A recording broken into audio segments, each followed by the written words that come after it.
হলেও কোনোদিন স্ত্রীকে মারবেন না, গালি দিবেন না, মুখ খারাপ করবেন না। পৃথিবীতে এর চেয়ে কোনো শান্তি তৃপ্তির বস্তু আল্লাহ পৃথিবীতে দেননি। কোটি টাকার মালিক হলেও আপনি শান্তি পাবেন না স্ত্রী ছাড়া। উন্নত মানের ঘর হলেও, দামি চাদর দিয়ে বিছানা সাজালেও তৃপ্তি শান্তি পাবেন না স্ত্রী ছাড়া। এ কথা আল্লাহ বলেন, এ কথা নবী বলেন। সব তৃপ্তি, শান্তি, ভালোবাসা আপনার স্ত্রীর মধ্যে আল্লাহ রেখে দিয়েছেন। অতএব এইটা গালি দিয়ে মেরে এই পরিবেশ নষ্ট করিয়েন না। আল্লাহ রাসূল বলছেন, শাহাদা, চারটা জিনিস আছে যার সুখময় জীবন তার। এক, আল মারাতু সালেহা, ভালো স্ত্রী। দুই, আল জারুস সালেহ, ভালো প্রতিবেশী।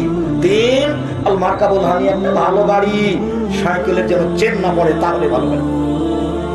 চার, আল বাইতুল ওয়াসি, প্রশস্ত ঘর, অন্তত মেহমান যেখানে বসে সেটা যেন প্রশস্ত হয়।